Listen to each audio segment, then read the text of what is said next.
Hello guys! Welcome! Collective reading tayo ngayon. So, tingnan natin kung ano yung current energy ng person mo. Be open-minded po, hindi po halos lahat makaresonate. Thank you nga po pala sa mga nagsusubscribe, sa mga bumabalik. Maraming pong salamat. Start na tayo. Ano yung current energy ng person mo? Para to sa mga no contact situation na nakikibalita sa kanilang mga person. Ayan. So, tingnan natin kung ano yung kanyang sitwasyon ngayon.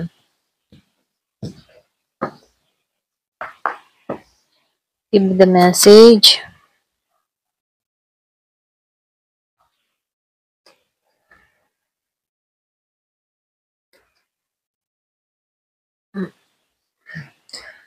Excuse me.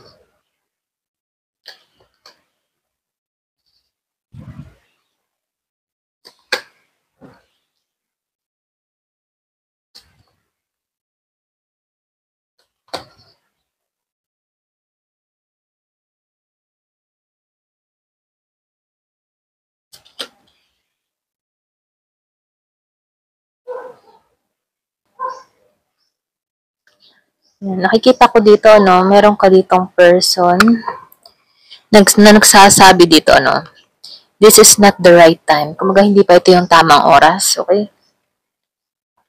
Yung iba sa inyo, wala pa tong lakas makipag-usap sa'yo, wala pa tong lakas na humarap sa'yo dito, ano. Kumbaga, itong person mo dito, nakakaranas to ngayon ng pagdating sa usaping pag-ibig, pinanghihinaan pa siya dito pagdating sa'yo, okay? Pwedeng matindi yung pinagdaanan ninyong dalawa, kaya medyo wala tong mukhang maiharap sa'yo, okay?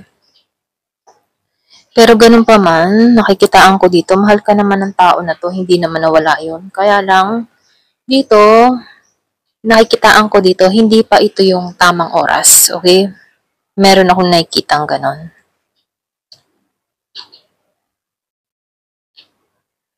Kasi dito, no, kaya itong tao na ito'y walang lakas na humarap sa'yo, no. Feeling niya sa sarili niya dito, no, yung bang tipo na hindi pa to katanggap-tanggap or pwede rin sabihin na pagdating sa connection nyo, no, wala siyang energy dito or pwede rin ikaw yung nagpapakita dito na tinatamad ka, wala kang gana sa kanya, naboboring ka sa kanya. Kaya itong tao na to, wala siyang lakas na humarap sa'yo dahil sa mga nagawa niya sa'yo, okay? Kasi dito, ikaw, wala na yung excitement eh. Ganon. Wala ka nang nararamdaman na excite sa taong ito or pwede rin sabihin na kung mag-uusap kayo ditong dalawa, nakikitaan ko dito na ikaw, medyo hindi ka, parang bagsak yung energy mo sa kanya. Nakikitaan ko dito, bagsak yung energy mo sa kanya dahil sa mga ipinadama. Dahil sa mga ipinadama niya sa'yo or pwede rin sabihin na dahil sa mga atraso niya sa'yo. So, lumalabas dito na nakikitaan ko dito yung iba sa inyo, wala kang sigla, boring ka sa taong ito, okay? Baga tinatamad ka lang. So, yung iba sa inyo, hindi mo na rin naman to pinagtutuunan ng pansin or binibigyan pansin, ano? Kasi nakikitaan ko dito, hindi ka na umaasa na magbago to. Ganun yung energy mo. Kaya, boring na boring ka. Ayan.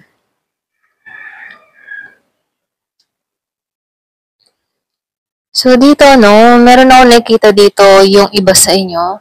Meron ako nakikita ditong Aries, Leo, Sagittarius, meron ding Gemini, Aquarius, and Libra.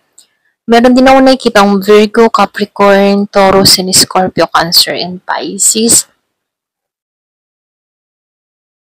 Meron ako nakikita ditong gulo na nangyari or pwede ring sabihin na in the past, ano, marami kayong mga pinagtalunan dito. Pero nakikitaan ko dito na pagod na to sa away, okay? Pagod na to mamagitan yung away sa inyong dalawa. Nakikitaan ko dito na gusto nun ng tao na to na yung bang ibaba or i-express niya na yung nararamdaman niya. Ito lang yung nafe-feel ko sa person mo, no?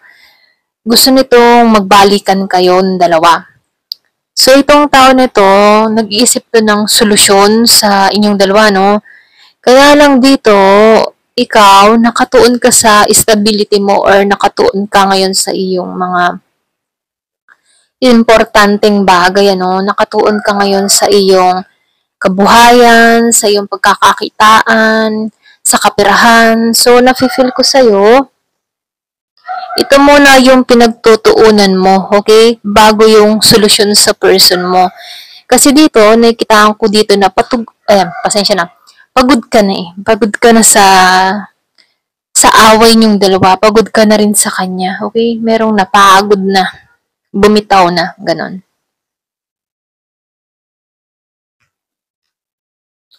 So, dito, no, pagdating sa person mo, meron ako nakita ditong Gemini, Virgo, and Capricorn, Taurus. Malakas yung Taurus. Meron din ako nakitang Libra, and Aquarius. So, nafe-feel ko dito, meron magkadiling na ganito dito, no, sa part na to. Nakikitaan ko dito, yung iba sa inyo, isa sa inyo, no, nakikitaan ko ditong masagana. Kaya dito, yung iba, ayaw lumapit sa'yo, walang lakas ng loob na tumungo sa'yo dahil nakikitaan ka ng tao na to na maayos ka, okay ka na. And then yung iba naman sa inyo, nakikitaan ka ng tao na to na walang nangyayari sa buhay. Yung iba ha, pero ganun pa man, nakikitaan ko dito, yung iba dito, meron kang person na walang idea na malaki yung pagbabago mo at yung iba naman sa inyo, nakikita ka ng tao na to na okay ka na, okay, successful ka na. So, nafe-feel ko dito, no, yung iba sa inyo, good provider or pwede rin kaya mong i-provide yung pangangailangan ng pamilya kahit hindi kailangan ng suporta ng tao na to. Ayun. So, lumalabas dito, no, nakikitaan ka ng tao na ito na successful ka. Hindi mo kailangan ng tulong niya. Kaya dito, itong tao na ito, wala din siyang mukhang maiharap sa'yo kasi hindi niya kayang maisiksik yung sarili niya sa'yo dahil kaya mo na. Kaya mo na makasurvive dito. So, meron akong nakitang humihiling. Meron akong nakitang Aquarius. Meron din ako nakita ditong Gemini and Libra. So, nakikita ko dito, no, malaki yung transformation na nangyayari sa'yo, okay? Malakas yung Leo, meron ako nakitang Leo. So, dito, no, nakikita ko dito yung paghiling. Matalino kang tao. Ganun kanya tingnan dito, no? Matalino ka, aktibo ka, so, tapat ka, ganun kanya tingnan. Masyado mo rin pinoprotektahan yung sarili mo. Ito lang yung nakikita ko, no? So, lumalabas din dito na yung bang tipo na humihiling to ng pagbabago para sa inyong dalawa. Okay? So, lumalabas din dito, gusto ng tao nito na matanggalan na ba? Matanggalan na ba yung mga problema ninyong dalawa, okay? So, nafe-feel ko dito, kaya lang masyado kang protektado dito, kaya hindi niya alam dito kung paano pumasok sa'yo, kaya may pag-healing na lang tong tao na to. Nananalangin na magbago ka dito para sa kanya, okay? So, nakikita ko dito, umaasa pa rin to dito dahil mahal ka pa rin ng tao nito. Kaya may pag-healing. Kasi hindi na siya makakatagpo ng tulad mo kasi bihira ka, okay? Ganun kanya tingnan na, bihira ka. Kaya dito, nakikita niya dito yung malaking pagbabago na nangyari sa'yo, nagkaroon ka ng transformation dito. At nakita mo din yung halaga mo, okay? Masyado mo protektahan yung sarili mo, okay?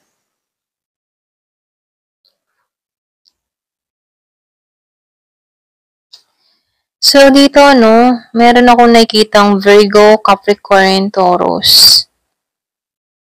Very independent kang tao. Ito lang nakikita ko. So, meron dito magkadiling na Aries, Leo, Sagittarius, Virgo, Capricorn, Taurus. So, nakikitaan ka ng tao na to na very independent ka, funny ka. Yun yung namimiss niya sa'yo, no? Yung pagiging mong kwela. Makwela kang tao, confident ka sa mga ginagawa mo, kahit sa mga kalokohan mo, yung pagpapatawa mo sa kanya, may sense of humor ka. Namimiss niya yun, okay? Yung mga katangian mong ganon, yung pag-uugali mo na ganito, okay? So, kaya lang, itong tao mo dito,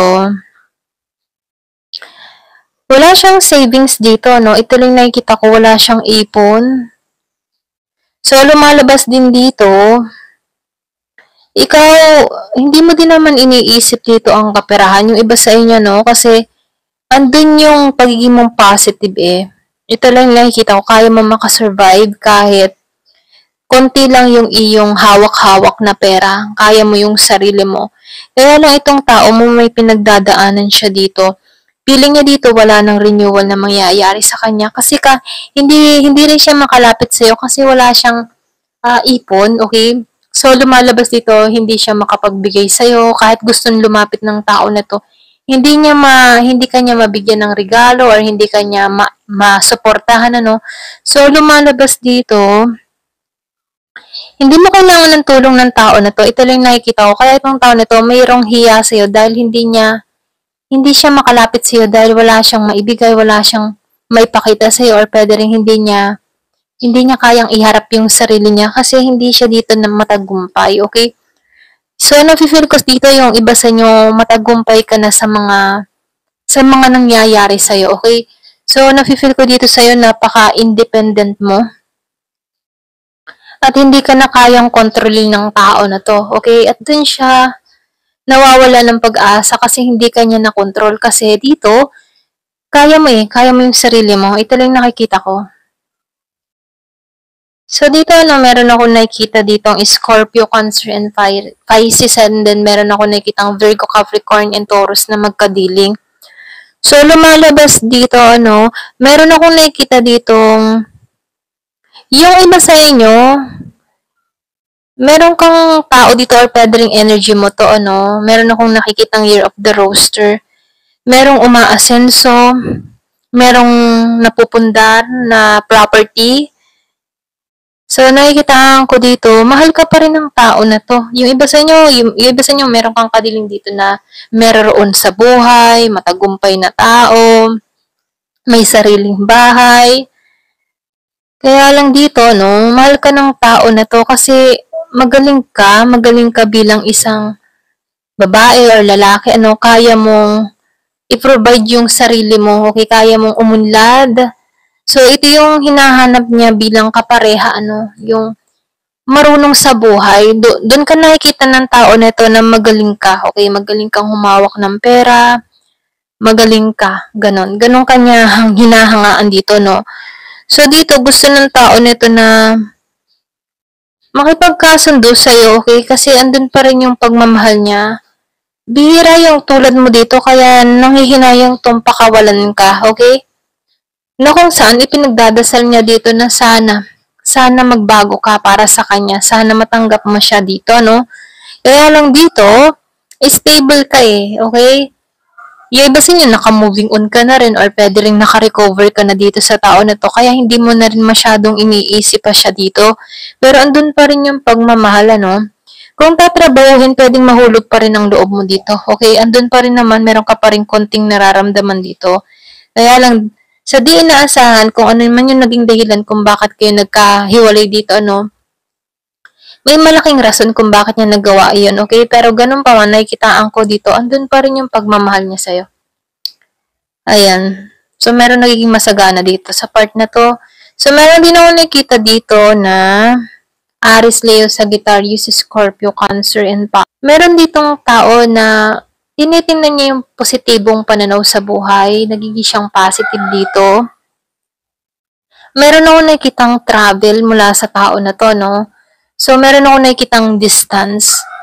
Yung iba sa inyo, marami kasing oportunidad na dumarating sa tao na to na nagpapa-excite sa kanya. At naghahanap pa ito ng mas magandang kahihinat na, or pwede ring umaasa to ng mas malaking oportunidad para sa kanya. meron ako nakita ditong tao na mas priority niya yung kanyang mga ambition, okay? So, nafe-feel ko dito,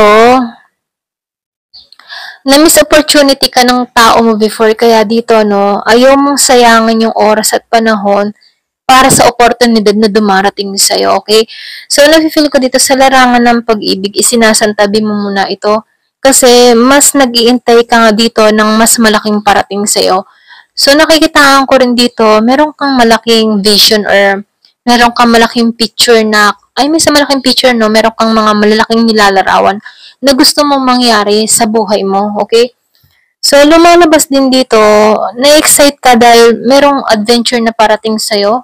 Meron akong nakikitang travel or pwede rin nag-apply ka ibang bansa. Meron akong nakikitang pag-alis, ano? Lumalabas dito, ito yung kasunod mong pakikipagsapalaran. Ito rin nakikita ko, meron akong nakikitang travel. Ito yung next chapter para sa buhay mo. Andito ka sa moment na ako muna yung uunahin ko. Ganon yung energy mo dito, no? So, ito rin nakikita ko, malaki yung positive na isinisiksik mo sa isipan mo na meron kang malaking mararating, ganon. So, dito, no, meron ako nakikita dito na Gemini.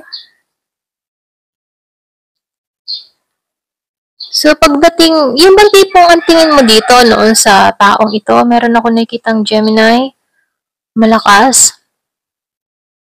Ang tingin mo sa taong ito, hindi ka naging mapalad pamula nung nakarelasyon mo to, ganon.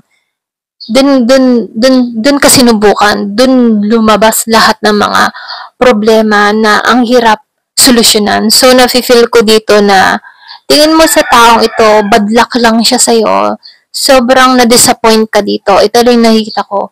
Kumbaga, yung punto na napuno ka sa lahat na nangyari, na inisip mo rin dito na, yung parang winish mo rin dito na hindi mo to nakilala. Ganun, ano? So, lumalabas dito, dun mo naranasan lahat ng mga pagsubok nung nakilala mo tong tao nito. Okay? Nung nagsasama kayo, andun lahat ng mga problema, andun lahat ang gulo, andun lahat ng away, palaging nag-aaway. So, nafe-feel ko dito, wala kang naramdamang saya sa taong ito kasi pulos problema yung ibinigay niya sa'yo. Okay? Ito lang nakikita ko dito. Ayan. Hanggang dito na lamang po. Thank you for watching. Love and peace.